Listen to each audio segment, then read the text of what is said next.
Good morning.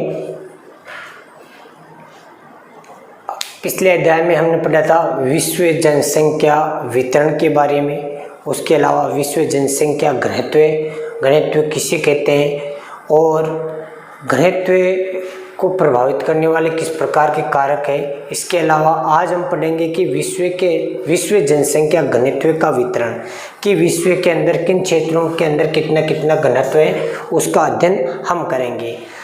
आपको मैंने पहले बताया कि विश्व जनसंख्या घनत्व और वितरण दिखने में दोनों शब्द एक जैसे लगते हैं, लेकिन दोनों का अर्थ है वो एक दूसरे के विपरीत है।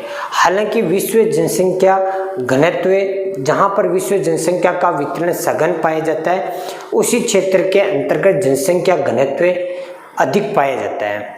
यानी कहने का मतलब जिस क्षेत्र के अंतर्गत जनसंख्या जितनी अधिक पाई जाएगी, वहाँ पर जनसंख्या घनत्व भी आपके ज़्यादा दिखाई देगा या ज़्यादा होगा। तो जिस क्षेत्र के अंदर जनसंख्या विरल पाई जाती है, वहाँ पर जनसंख्या घनत्व भी आपका अलग होगा। तो आज हमारा टॉपिक है विश्व जनसंख्या घनत्व का वितरण।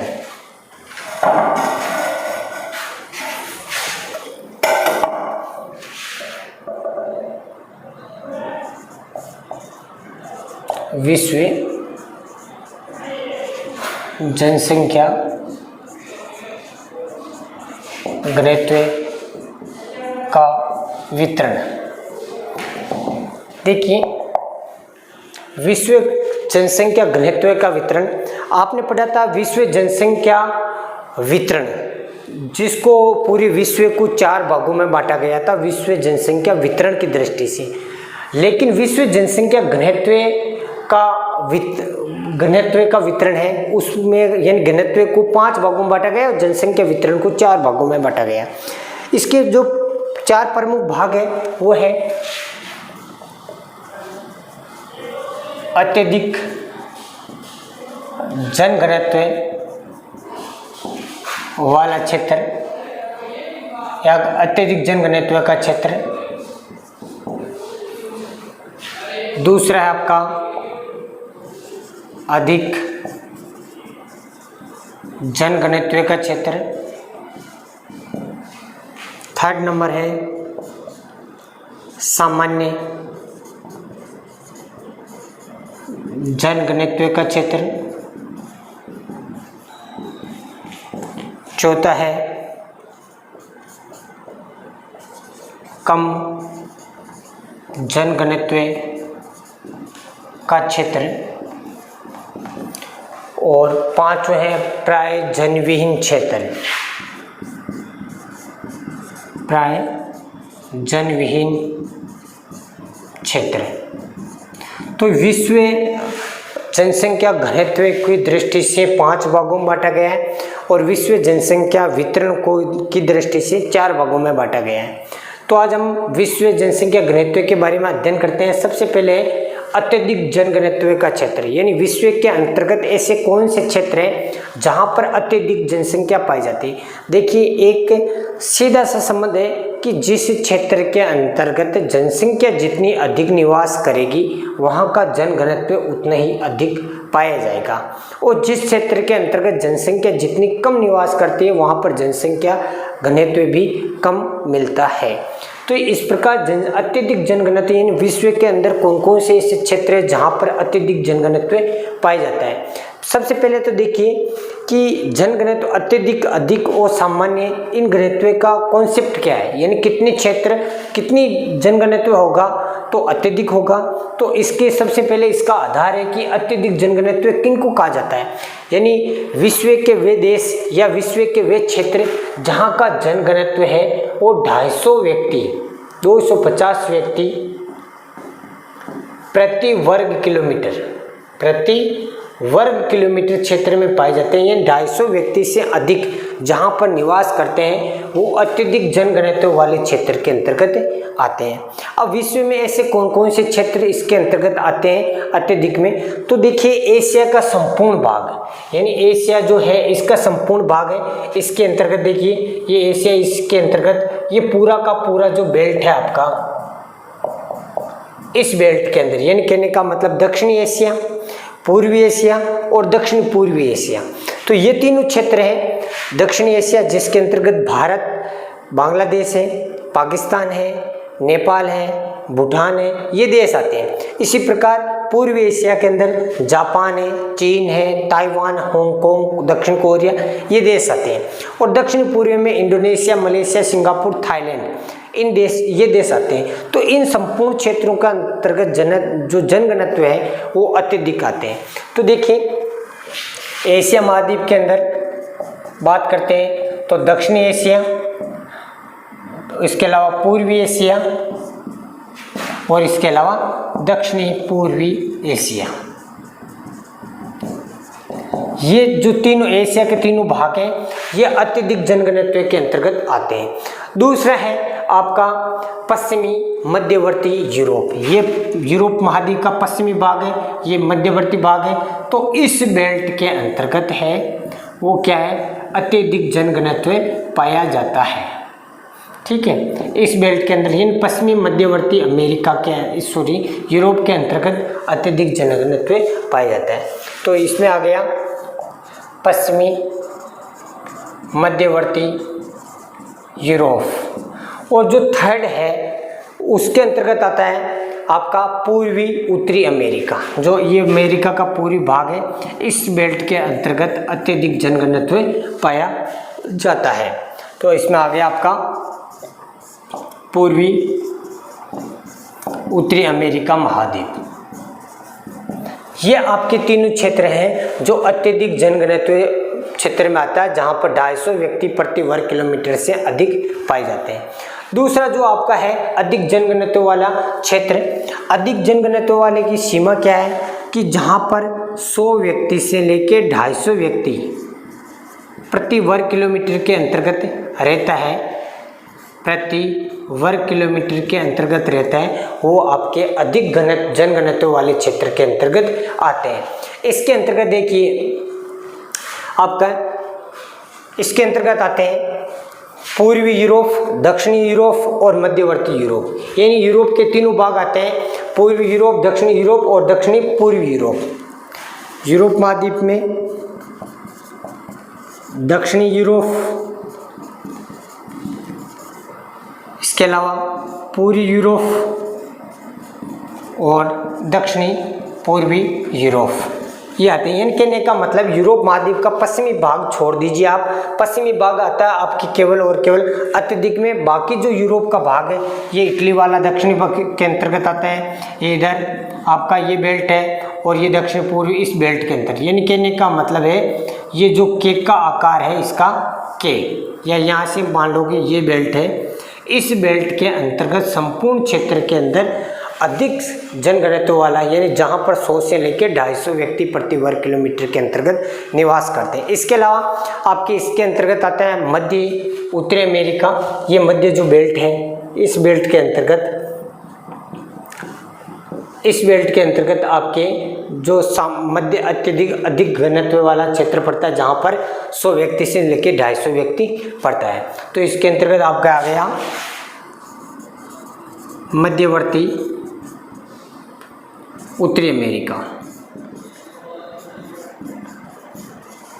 मध्यवर्ती उत्तरी अमेरिका। इसके अलावा आपके इसके अंतर्गत दक्षिणी अमेरिका व अफ्रीका का, दक्षिणी अमेरिका और अफ्रीका का तटीय भाग, यानी जैसे ये पेरू वगैरह, चिली वगैरह, ये दक्षिण अमेरिका है, इसका ये तटीय भाग, जितना भी तटीय भाग है ये बेल्ट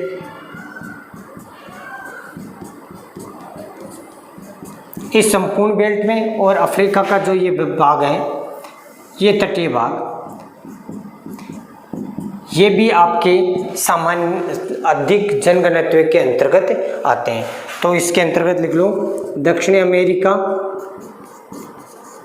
व अफ्रीका महाद्वीप का तटीय भाग इसके अंतर्गत आता है। इसके अलावा उत्तरी पश्चिमी चीन है, ये आपका जो भारत के पड़ोसी भाग में, यहाँ पर इस बेल्ट के अंदर भी आपके अधिक जनघनत्व के अंतर्गत आएंगे, जहाँ पर 100 से लेके 250 व्यक्ति के बीच में जनसंख्या निवास करते हैं। इसके अलावा आपके दक्षिणी ऑस्ट्रेलिया का जो भाग है वो भी आता है, दक्षिणी ऑस्ट्रेलिया के अंतर्गत ये भाग, इस बेल्ट के अंदर भी सामान्य से अधिक, यानी कहने का मतलब अधिक जनघनत्व वाला क्षेत्र है जहाँ पर 100 से 250 व्यक्ति जनसंख्या निवास करती है। तो ये थे आपके अधिक जनघनत्व वाले क्षेत्र। तीसरा है सामान्य जनघनत्व वाले क्षेत्र। इस सामान्य जनघनत्व वाले क्षेत्र के अंदर वही बात कि विश्व के ऐसे क्षेत्र जहाँ पर जनघनत्व है वो कितना है, 10 व्यक्ति से लेके 100 व्यक्ति, 10 व्यक्ति से लेके 100 व्यक्ति प्रति वर्ग किलोमीटर निवास करते हैं। यानी जहाँ पर 10 व्यक्ति से लेके 100 व्यक्ति प्रति वर्ग किलोमीटर क्षेत्र में रहते हैं तो वो आपके सामान्य जनघनत्व के अंतर्गत आएंगे। इस क्षेत्र के अंदर एशिया, अफ्रीका तथा उत्तरी दक्षिणी अमेरिका के जो विस्तृत घास के मैदान है, आपके स्टेपीज है, वेल्स है, कैंटबरी है, ठीक है, डाउन्स है, पेरी है, पंपास है, ये जितने भी हैं एशिया, अमेरिका, अफ्रीका के विस्तृत घास के मैदान, विस्तृत घास के मैदान, इन घास के मैदान के अंतर्गत आपके सामान्य जनघनत्व पाया जाता है। यानी जितने भी जो वेल्स वगैरह, कैंटबरी है, पंपास है, फेरी है, इन सभी जितने भी डाउन्स है, इन सभी के अंतर्गत आपके विस्तृत घास के क्षेत्र है, वहाँ पर आपके सामान्य जनघनत्व पाया जाता है। यानी जहाँ पर 10 व्यक्ति से लेके 100 व्यक्ति के बीच में जनसंख्या पाई जाती है। अब अगला है कम जनघनत्व वाला क्षेत्र। कम जनघनत्व वाला क्षेत्र वह क्षेत्र होता है जहाँ पर 1 से लेके 10 व्यक्ति प्रति वर्ग किलोमीटर, यानी विश्व के ऐसे क्षेत्र जहाँ पर 1 व्यक्ति से लेके 10 व्यक्ति के बीच में जनसंख्या या निवास करती है। तो ऐसे क्षेत्र के अंदर देखिए कौन से आते हैं,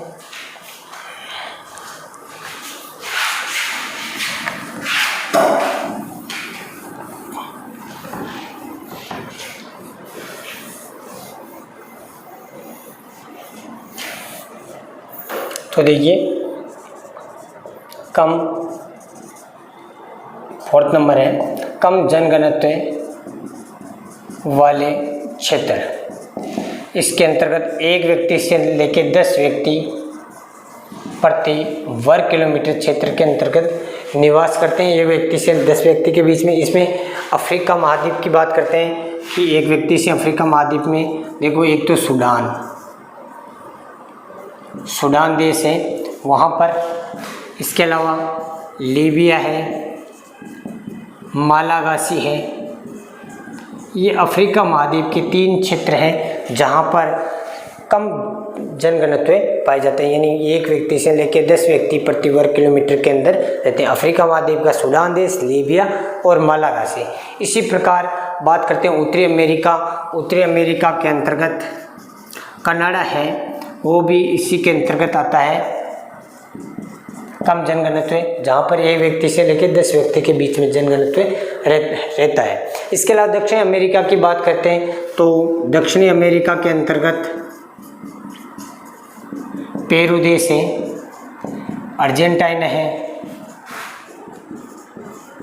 इसके अलावा अर्जेंटीना के अलावा आपके इसके में के अंदर इक्वाडोर है। कहने का मतलब देखो पेरू, इसके अलावा इसके अंदर इक्वाडोर है, अर्जेंटीना भी ये बेल्ट है। इस बेल्ट के अंदर आपके इस प्रकार कम जनसंख्या निवास करती है। इसके अंदर कनाडा के अंदर ये भी इस बेल्ट में आ जाता है, कनाडा ये है। इधर अफ्रीका के अंदर सूडान वगैरह, लीबिया वगैरह, यानी कहने का मतलब जो अंतर्गत अंदरूनी भाग है, जैसे जैसे आप तटीय क्षेत्र से अंदर की ओर जाओगे तो जनघनत्व, जनसंख्या भी कम होती जाती है और जनघनत्व भी कम होता जाता है। इसी प्रकार आप बात करते हैं कि एशिया महाद्वीप की बात करते हैं तो पश्चिमी साइबेरिया है। इसके अलावा आपके खाड़ी देश है, बोनविया है। एशिया महाद्वीप के अंतर्गत जितने भी खाड़ी देश है, ईरान, इराक, सऊदी अरब, इन सभी देशों के अंतर्गत भी इसी में आते हैं खाड़ी देश। इसके अलावा इसके अंतर्गत आपके पश्चिमी साइबेरिया का जो बेल्ट है, ये इसमें इस भाग के अंदर ये बेल्ट है, इस भाग के अंदर के भी कम जनघनत्व पाया जाता है। पश्चिमी साइबेरिया और बोर्निया, ये इसके अंतर्गत आते हैं। ठीक है, इसके अलावा आपका अगला है प्राय जनविहीन क्षेत्र। इस प्राय जनविहीन क्षेत्र के अंतर्गत ऐसे आते हैं जिसके अंतर्गत जनघनत्व एक व्यक्ति से आपके कम, एक व्यक्ति से भी एक या एक व्यक्ति से, यानी जहाँ पर लोग नाम मात्र निवास करते हैं तो एक व्यक्ति या इससे भी कम रहते हैं। विश्व का 70% भूभाग है वो इसी क्षेत्र के अंदर आता है, यानी जहाँ पर विश्व के जो धरातल का 70% भाग है वो इसी बेल्ट में आता है जहाँ पर जनघनत्व नाम मात्र के मिलता है। इसके अंदर कौन से क्षेत्र आते हैं? अति शीत, अति उष्ण, पूरे के पूरे जितने भी मरुस्थल बेल्ट हैं वो इसी में आएगा। अति शीत मरुस्थल इसके अंतर्गत आएगा। इसके अलावा अति आर्द्र क्षेत्र है जहाँ पर अत्यधिक वर्षा होती है, तो ये पूरा क्षेत्र है इसके जिसको हम भूमध्य सागरीय क्षेत्र भी, भूमध्य रेखीय क्षेत्र भी बोलते हैं। इस बेल्ट के अंतर्गत जनसंख्या बहुत ही, कहने का मतलब है इस यह क्षेत्र है जहाँ पर जनघनत्व बहुत ही कम निवास करते हैं। इसके अलावा जितने भी मरुस्थलीय क्षेत्र है, जितने भी इधर दक्षिणी अमेरिका, पेंटागोन या सारा मरुस्थल है, इन क्षेत्रों के अंदर जनघनत्व बहुत ही कम पाया जाता था। तो ये विश्व के जो जनघनत्व की दृष्टि से विश्व को 5 भागों में बांटा गया है। पहला अत्यधिक जनघनत्व वाला, जहाँ पर 250 व्यक्ति से अधिक जनघनत्व पाया जाता है, जिसमें विश्व के 3 क्षेत्र आते हैं, जिसमें एशिया महाद्वीप का, दक्षिणी एशिया, पूर्वी एशिया, दक्षिण पूर्वी एशिया। इसके अलावा पश्चिमी यूरोप के जितने भी देश हैं, इसके अंदर मान लीजिए जर्मनी है, फ्रांस है, आपके ब्रिटेन है। ठीक है, तो ये देश इसके अंतर्गत आते हैं। इसके अलावा अमेरिका का जो पूर्वी उत्तरी अमेरिका का जितना भी बेल्ट है, ये इस बेल्ट ये भी किस में आता है? अत्यधिक में। दूसरा आपके अधिक है, जहाँ का जनघनत्व 100 व्यक्ति से लेकर 250 व्यक्ति के बीच में पाया जाता है, वहाँ पर इसके अंतर्गत आते हैं। ये भी आपके इसमें कौन सा आता है? दक्षिणी पूर्वी यूरोप के देश आते हैं। इसके अलावा मध्यवर्ती आपका अमेरिका आता है, तो ये बेल्ट इसके अंतर्गत आते हैं। इसके अलावा दक्षिण अमेरिका और अफ्रीका का तटीय भाग आता है और मध्यवर्ती भारत भी आता है। सम आपके अधिक जनघनत्व का अंतर्गत मध्यवर्ती भारत, इस बेल्ट में भी ये भी किस में आता है? आपके अधिक वाले वेग में, यानी जहाँ का जनघनत्व 100 व्यक्ति से लेकर 250 व्यक्ति के बीच में निवास करते हैं। इसके अलावा सामान्य जनघनत्व वाले विश्व के वैसे क्षेत्र जहाँ पर जनघनत्व है वो आपके 10 से लेकर 100 व्यक्ति के बीच में निवास करते हैं। इसमें एशिया, अफ्रीका और इसके अलावा उत्तरी और दक्षिणी अमेरिका के जितने भी विस्तृत घास के मैदान हैं, पेरी है, पंपास है ना, वेल्स है, स्टेपिज है, ये जितने भी यूरोप का जितने भी घास के विस्तृत मैदान है, वहाँ पर आपका जो जनघनत्व है वो सामान्य प्रकार का पाया जाता है। कहने का मतलब 10 व्यक्ति से लेकर 100 व्यक्ति के बीच में निवास करता है। अगला कम जनघनत्व वाला, कम घनत्व के अंतर्गत 1 व्यक्ति से लेकर 10 व्यक्ति जिस क्षेत्र के अंतर्गत रहते हैं वो कम घनत्व की श्रेणी में आते हैं। इसमें अफ्रीका का सूडान, लीबिया आता है। इसके अलावा अफ्रीका का मालागासी आता है, सूडान, लीबिया, मालागासी। ठीक है, इसके अलावा मेडागास्कर वाले बेल्ट में भी इसके अंतर्गत भी थोड़ी बहुत जनघनत्व रहता है। इसके अलावा दक्षिण अमेरिका का कनाडा क्षेत्र है। दक्षिणी अमेरिका के अंदर उत्तरी अमेरिका का कनाडा, दक्षिणी अमेरिका का अर्जेंटाइन है, पेरू है, इसके अलावा इक्वाडोर है। इसी प्रकार एशिया में पश्चिमी साइबेरिया आता है, इसके अलावा बोर्नी आता है। इसके अलावा आपका जितने भी खाड़ी देश है, ईरान, इराक, सऊदी अरब, ओमान, यमन, कतर, इन देशों के अंदर भी आपके कम जनघनत्व वाले क्षेत्र में आता है। लास्ट आपका आएगा प्राय जनविहीन क्षेत्र, यानी ऐसे क्षेत्र जहाँ पर जनसंख्या या तो है ही नहीं, बिल्कुल भी नहीं, या नाम मात्र की है। तो ये क्षेत्र आता है, विश्व की 70% जो भूभाग है वो इसी श्रेणी में आता है, जिसमें अति शीत क्षेत्र, अति उष्ण क्षेत्र और इसके अलावा आपके अति आर्द्र क्षेत्र के आता है। ठीक है, हमारा टॉपिक है जनसंख्या घनत्व को प्रभावित करने वाले कारक।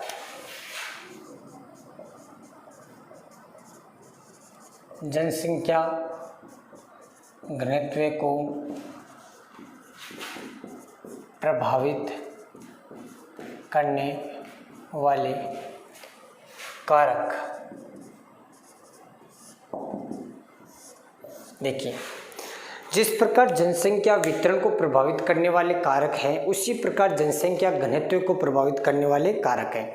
देखिए, इसको कारकों को दो श्रेणी में बांटा गया है, एक भौतिक कारक और एक है आर्थिक कारक। देखिए, भौतिक कारक के अंतर्गत, यानी कहने का मतलब घनत्व को प्रभावित करने वाला कारकों में सबसे समझना आपको इस प्रकार है कि ऐसे कौन से कारण हैं जिसकी वजह से किसी क्षेत्र के अंतर्गत जनसंख्या घनत्व अधिक पाया जाता है, और ऐसे कौन से कारण जिसकी वजह से जनसंख्या घनत्व कम पाया जाता है। तो सामान्य सी बात है, अगर हम बात करते हैं जनघनत्व, यानी किसी क्षेत्र के अंदर मान लीजिए मृदा है, मिट्टी है, वो जलोढ़ प्रकार की है या काली मृदा पाई जाती है, और एक ऐसा क्षेत्र है जहाँ पर बंजर भूमि है, मरुस्थली है, रेतीली मिट्टी पाई जाती है।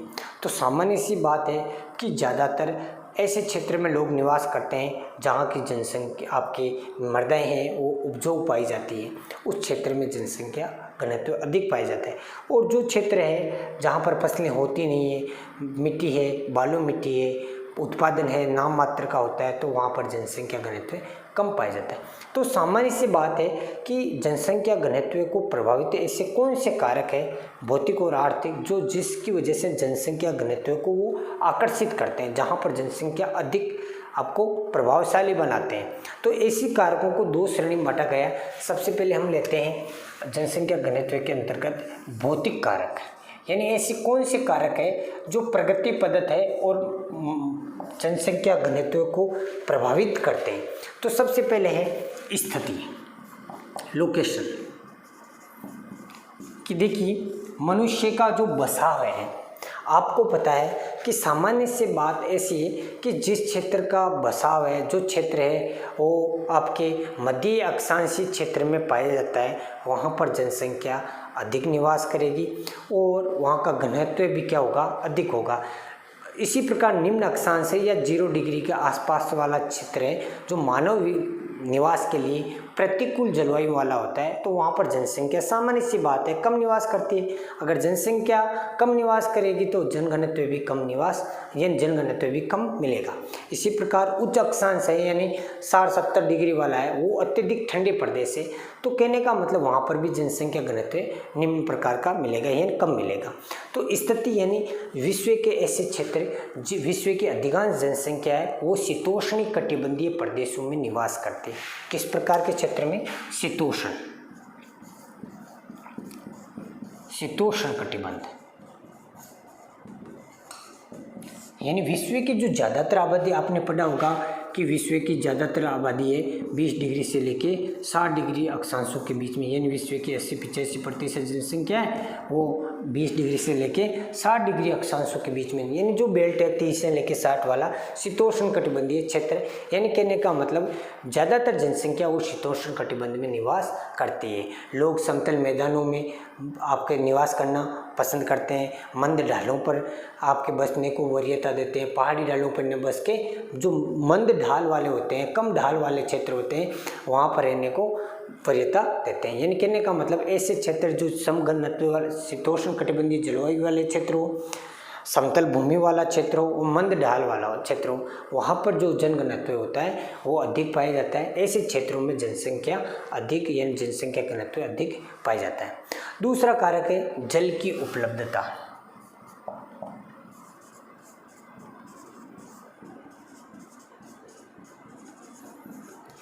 देखिए, आपने कहावत सुनी होगी, जल ही जीवन है।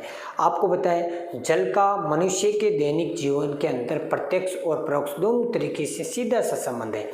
मनुष्य अपने जीवन चक्र को चलाने के लिए भी जल का उपयोग करता है और इसके अंतर्गत अन्य कार्यों के अंदर भी जल का प्रयोग करता है। कि जिस क्षेत्र के अंतर्गत जल की उपलब्धता अधिक होगी या जल शुद्ध जल मिलेगा, उस क्षेत्र में जनसंख्या का घनत्व अधिक पाया जाता है। इसी प्रकार आपको बताया कि भारतीय अर्थव्यवस्था के अंदर कृषि का सबसे महत्वपूर्ण कारक माना गया या कृषि का महत्वपूर्ण भाग माना गया है। क्योंकि कृषि आपको बताया, कृषि करने के लिए जल की आवश्यकता होती है। तो जहाँ पर समतल मैदानी भाग होने के साथ साथ में जो नदी घाटी वाला बेल्ट है, जहाँ पर नदियाँ अत्यधिक है, वहाँ पर जनघनत्व भी अधिक आपको देखने को मिलेगा। तो लोग उन क्षेत्रों में बसना चाहते हैं जहाँ पर जल आसानी से उपलब्ध हो, जहाँ पर जल आसानी से उपलब्ध होते हैं। इसी का यही कारण है कि विश्व की जो महान घाटी सभ्यताएं थी वो नदी घाटियों, यानी विश्व के जितने भी हड़प्पा, मोहनजोदड़ो, चोलादड़ो, चीन की सभ्यता, मेसोपोटामिया की सभ्यता, इन सभ्यताओं का विकास भी कहाँ हुआ था? नदी घाटियों के किनारे हुआ था। कुल मिला के कहने का मतलब जिस क्षेत्र के अंदर जल अधिक है वहाँ पर जनसंख्या घनत्व भी अधिक पाया जाएगा। यह जनघनत्व उसको प्रभावित करता है, यह जल जनघनत्व को प्रभावित करता है। तीसरी बात करते हैं हम जलवायु की। देखिए, मानव को जलवायु, किसी भी क्षेत्र की जलवायु है वो सीधे से प्रभावित करती है कि जिस क्षेत्र की जलवायु मनुष्य के लिए अनुकूल होगी वहाँ पर मनुष्य अपना जीवन चक्र पूर्ण करता है। और जिस क्षेत्र के अंदर मनुष्य की जो शारीरिक बनावट होती है वो उसके प्रतिकूल होती है तो वहाँ पर मनुष्य अपना जीवन व्यतीत नहीं कर पाता है। तो ये कहने का मतलब अति उष्ण क्षेत्र है, अति ठंडे प्रदेश है, मरुस्थलीय क्षेत्र है, इन क्षेत्रों की जलवायु विषम पाई जाती है। इसलिए मानव बसाव के लिए ये असुविधाजनक है। कौन कौन से क्षेत्र है? ये तो अति ठंडा, अति उष्ण यानी गर्म, अति ठंडा और अति उष्ण यानी कहने का मतलब विषम जलवायु वाला क्षेत्र, विषम जलवायु वाला क्षेत्र है, वहाँ पर जनसंख्या मानव बसाव के लिए अनुकूल नहीं। इसी प्रकार अधिक वर्षा है, जहाँ पर विषम आपकी जलवायु क्षेत्र है वहाँ पर जनघनत्व भी कम पाया जाता है। जैसे अति आर्द्र हो गया, अति ठंडा हो गया, हाँ ठीक है, अति उष्ण हो गया, ऐसे क्षेत्रों में जनघनत्व अधिक कम पाया जाता है। और जहाँ पर शीतोष्ण प्रकार की जलवायु पाई जाती है वहाँ जनघनत्व अधिक पाया जाता है। ये आपके 3 कारक है वो मूल रूप से। चौथा आपको मैंने बता दिया था मृदा के बारे में, मृदाएं वो किस प्रकार आपको प्रभावित करती है। दूसरा कारक है आर्थिक कारक। ये मनुष्य के रोजगार से संबंध रखता है कि मनुष्य किस प्रकार, जहाँ मनुष्य को रोजगार आसानी से उपलब्ध होता है वहाँ पर जनघनत्व अधिक पाया जाता है। कहने का मतलब है कि जनघनत्व को प्रभावित करने वाले कारकों में कि जहाँ पर उद्योग वगैरह पाए जाते हैं, जहाँ पर खनिज पाए जाते हैं, तो वो खनिज और उद्योग क्या करते हैं? लोगों को अपनी ओर आकर्षित करते हैं, इसलिए लोग वहाँ पर जाते हैं, तो वो प्रभावित कर रहा है प्रत्यक्ष रूप से। तो इस प्रकार ये प्रभावित करने वाले कारकों में सबसे पहले बात करते हैं हम खनिज की। खनिज, देखिए खनिज निक्षेप है, खनिज निक्षेपों से युक्त क्षेत्र होते हैं वो उद्योगों को आकर्षित करते हैं। कि कहने का मतलब है जिस क्षेत्र के अंदर खनिजों का निक्षेप होता है यानी जमाव पाया जाता है वो उद्योगों को अपनी ओर आकर्षित करते हैं। क्योंकि जहाँ पर खनिज निकलते हैं वहाँ पर ऑटोमेटिकली उद्योग स्थापित हो जाते हैं। क्योंकि खनिज आपको बताया वो अशुद्ध रूप में निकलता है तो वहाँ पर उसको शुद्ध करने के लिए वहीं पे इंडस्ट्रीज स्थापित हो जाती है। जैसे मकराना के अंतर्गत देख लीजिए आप, यहाँ पर पत्थर वगैरह निकलते हैं तो पत्थर के काटने वाले आपके विभिन्न प्रकार की जो मशीन है वगैरह, उद्योग वगैरह वो यहीं पर स्थापित है। तो कहने का मतलब होते हैं खनिज रहते हैं वो खनिज निक्षेप होते हैं वो उद्योगों को अपनी ओर आकर्षित करते हैं। इसी प्रकार मान लीजिए खनन और औद्योगिक गतिविधियाँ होती है वो रोजगार उत्पन्न करती है। जितने भी खनन की गतिविधियाँ हैं या उद्योगों की गतिविधियाँ हैं वो सब रोजगार का अवसर प्रदान करती है। इसके अलावा अतः अकुशल और अकुशल जितने भी श्रमिक होते हैं वो इन क्षेत्रों की ओर क्या करते हैं? पलायन करते हैं। इसके अलावा हम देखते हैं खनिजों के अलावा नगरीकरण। देखिए नगरीकरण किसे कहते हैं? कि ऐसा क्षेत्र जैसे मान लीजिए ग्रामीण क्षेत्र के लोग हैं, अगर ग्रामीण लोगों को बेहतर नगर की ओर जाते हैं, वो पलायन करते हैं, तो वहाँ पर ग्रामीण क्षेत्र से बेहतर भौतिक सुख सुविधाएं मिलती हैं। तो धीरे धीरे लोग ग्रामीण क्षेत्र को छोड़ के नगर की ओर जाके या नगर में जाके निवास करते हैं। तो इस प्रक्रिया को नगरीकरण बोलते हैं।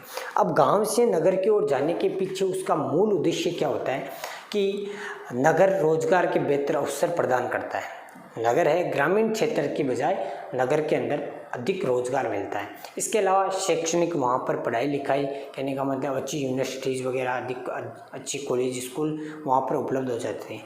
इसी प्रकार अच्छा आपके चिकित्सा सुविधा, यानी कहने का मतलब आपके बीमार व्यक्ति को वहाँ पर अच्छा ट्रीटमेंट मिल जाता है। तो यानी आदि सुविधाएं तथा परिवहन और संचार की बेहतर संभावनाएं होने के कारण या बेहतर साधन उपलब्ध होने की वजह से लोग ग्रामीण क्षेत्र को छोड़ के नगर की ओर जाते हैं। तो इस संपूर्ण क्रिया को क्या करते हैं, नगरीकरण। इसलिए ये भी नगरीकरण भी जनघनत्व को प्रभावित करने वाली कारण है। इसके अलावा औद्योगिकरण है, मैंने आपको बता दिया उद्योग, जहाँ जिस क्षेत्र के अंदर उद्योग अधिक स्थापित होंगे, जितने अधिक उद्योग लगेंगे वहाँ पर जनघनत्व अधिक निवास करता है या जनसंख्या अधिक निवास करती है, तो औद्योगिकरण भी। इसके अलावा सामाजिक रीति रिवाज वो भी इसको क्या करते हैं, जनघनत्व को प्रभावित करते हैं। तो ये आज हमारा टॉपिक था जनघनत्व, जनसंख्या घनत्व को आपके वितरण और उसको प्रभावित करने वाले कारक।